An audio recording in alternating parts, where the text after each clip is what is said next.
Hello everyone. In this video, I'll explain you how to make the monostable multivibrator circuit. So I'll make the circuit diagram. I'll draw the circuit and as well as parallelly I'll make the circuit on the breadboard so that it will be easy and convenient for you to follow if you are not getting the output. So uh, so we have the monostable multivibrator mode for 555 timer. So the first thing is you can observe that in case of monostable multivibrator mode, so the pin numbers 8 and 4 are shorted and 7 and 6 shorted, right? So what you can do is you can just place the IC on the breadboard, 555 timer IC, and the first thing what you can do is you can short pin number 8 and 4. So you can short pin number 8 and 4 and also 7 and 6.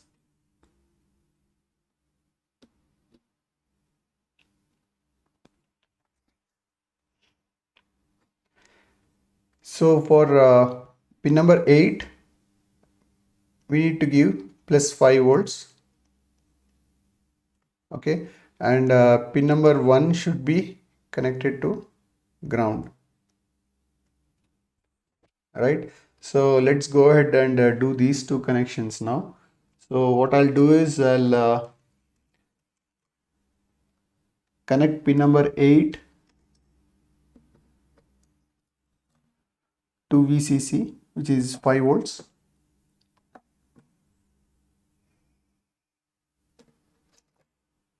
And then let me connect pin number 1 to ground. So what I'll do is I'll also make one more ground connection at the side of these lines on the breadboard so that I can use these blue lines on the side of the breadboard for the ground. So it's just for convenience I have connected the blue line on the breadboard to another ground pin so that it would be convenient. So now let's come back to the circuit. So what we need to do is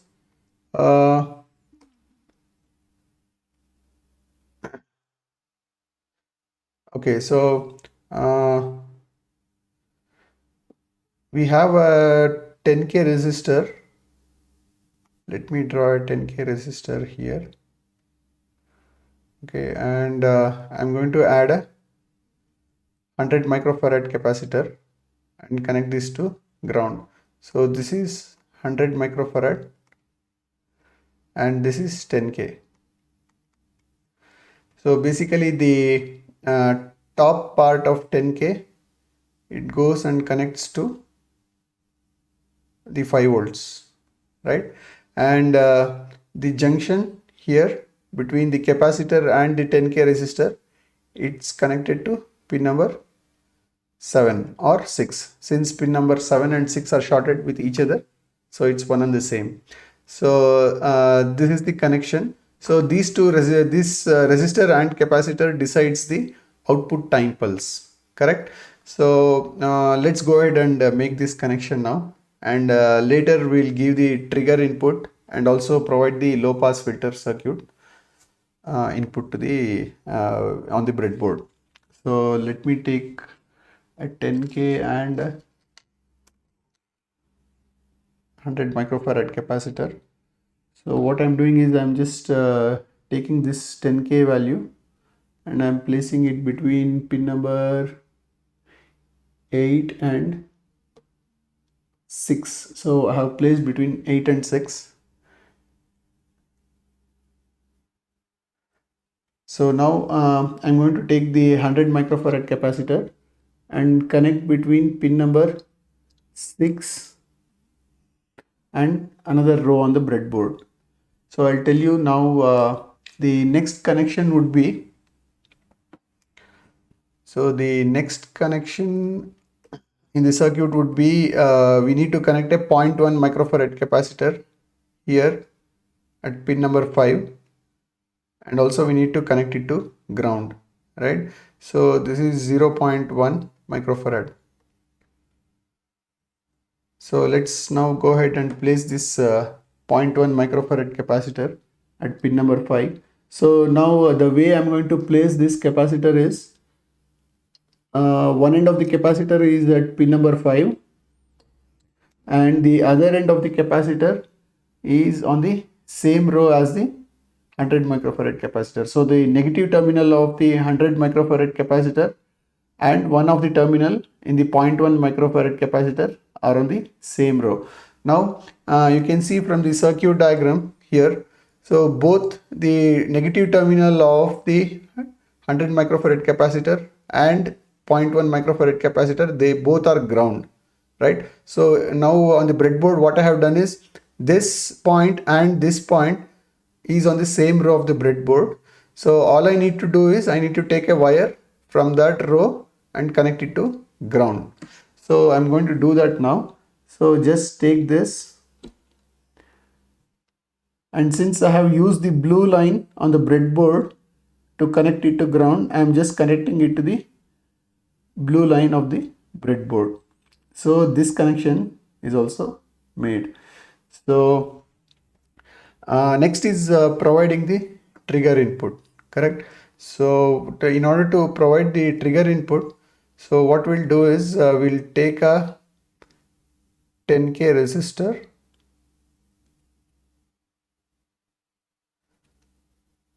and a 1 microfarad capacitor.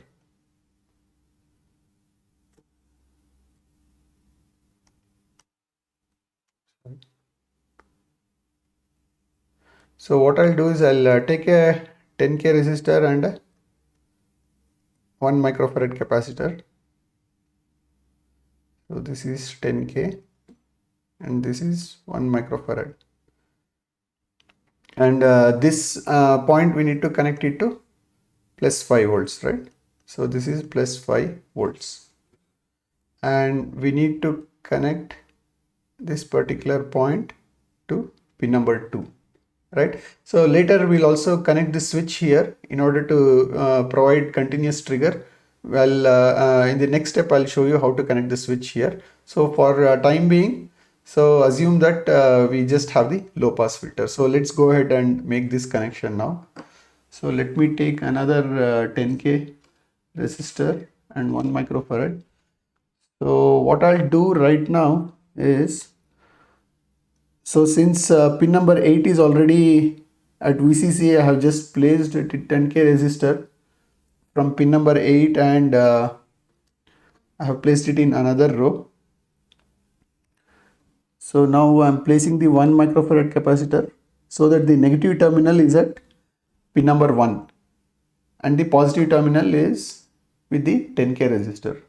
Now what I need to do is I need to take one more wire, and from this junction of 10K resistor and the 1 microfarad capacitor I need to give it to pin number 2. So this becomes the trigger input, right?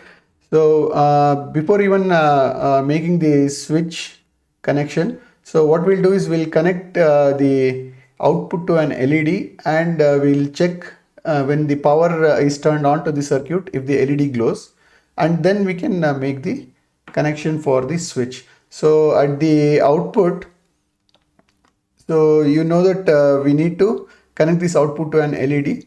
So what I'm going to do is I will be using a 1K resistor to an LED.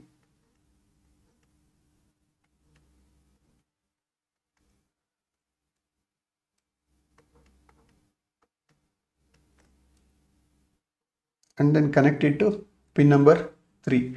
So with pin number 3 I'll be turning on and off an LED. So let me make the connections for the LED.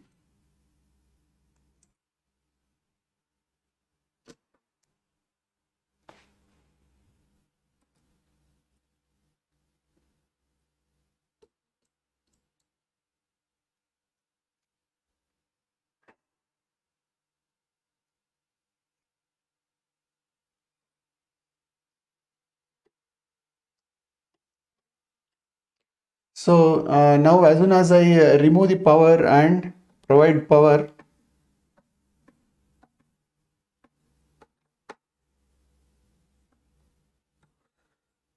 sorry, so as there is a discontinuity here between the blue line, I need to connect the ground at this particular point. Let me just shift this.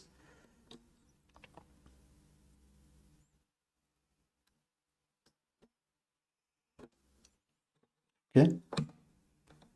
So now you can see that as soon as I provide power to this circuit, the LED turns on for some amount of time, right? So now the trigger is being provided through the low pass filter. So if you look at the circuit, as soon as I turn on the 5 volts, so the trigger input is provided by this low pass filter circuit. So basically this pin stays low for some amount of time and then goes high, so that this low to high pulse is providing the trigger for the 555 timer. So we want to provide this trigger continuously, right? So what we are going to do is we can connect a switch parallel to the capacitor.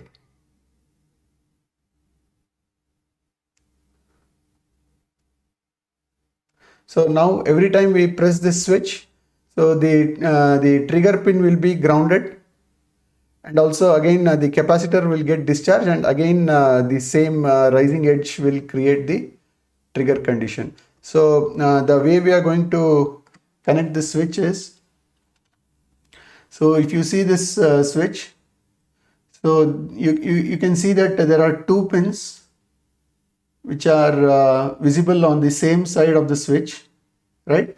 So if you see the other side, there are no pins on this particular side.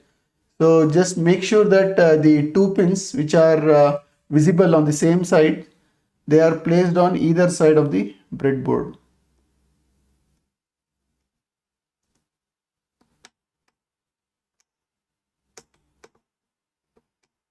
So let me just zoom it and show you.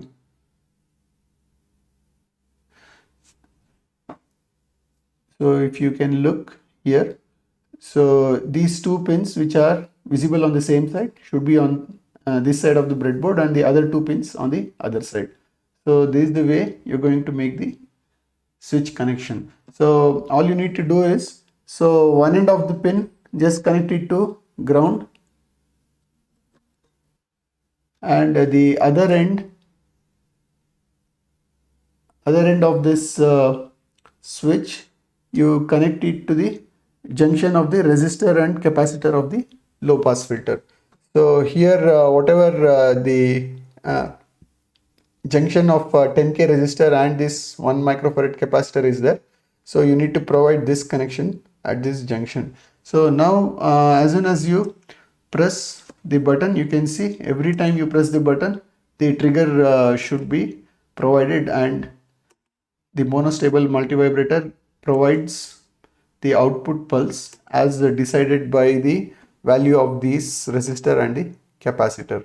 So if you have any doubts in building this circuit, please go through this video, and you should be able to get the output. So when before starting the circuit, make sure that your 555 timer is working properly. Refer to my other video wherein I have shown you how to test the 555 timer IC. So I hope this video will be helpful for you to finish this assignment. Thank you very much. Bye.